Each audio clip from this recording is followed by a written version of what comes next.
Anewindow, Tel Aviv, Israël. Voilà.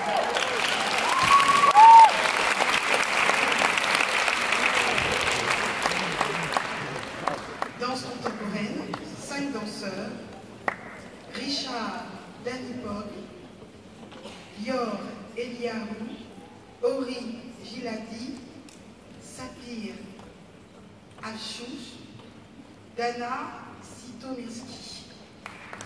Merci.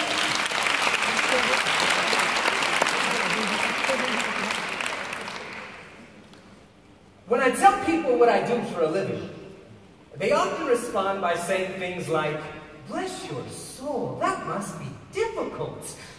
And my all-time favorite, "It's so nice to see someone not working for the money." I'm a social worker. I tend to the wounds of people crucified to circumstance, carry hope and band-aids in my briefcase, share my own scars for street cred. I work with kids who see their probation officers more than their fathers.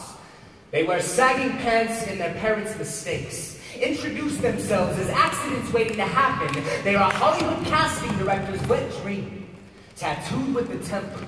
Do-rag D-boys, boys in the hood, mi vida loca. They speak in sign language because they have been taught they are voiceless. Marginalization is the chip on their shoulder. It is so heavy they walk with a limp, pass it off as swag. Their fingers, more familiar with pipes than pencils. Eyes smoked clothes, paint their worldview the color of devils as they search for God or anyone else they can just look up to. Each one has a story.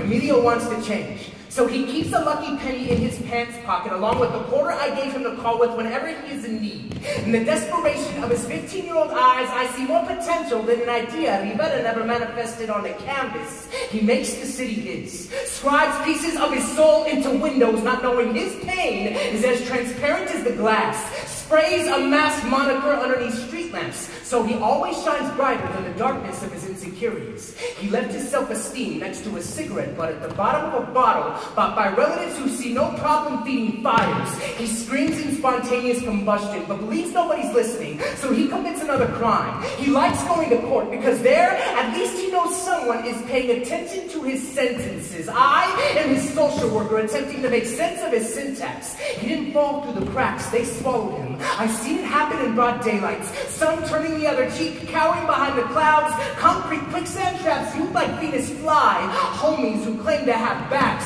front, offering no help, and so many of our kids are sinking.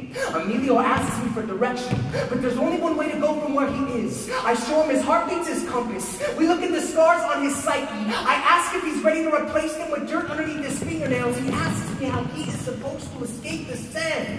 I remind him he cannot ask for one to guide his footsteps if he's not willing to move his feet first. I speak in cliches, talk of butterflies and phoenixes and of hip-hop and so many ugly things that have bloomed into beauty. I speak in truths. I tell him I don't know if things will be okay. I show him statistics are stalking him in prisons, plan housewarming parties. I tell him the streets, they don't change, but I know that people do. Hope is not a helium-filled balloon that has slipped on our fingertips. We do not have to watch potential float away. I am a social worker. I work with kids who learn to spell stigma before their first names, but each one is an artist learning to draw their own conclusions. Their pencils are heavy burdens built without erasers on purpose, because sometimes the best thing you can do is not go back. I am a social worker, and no, I don't do it for the money.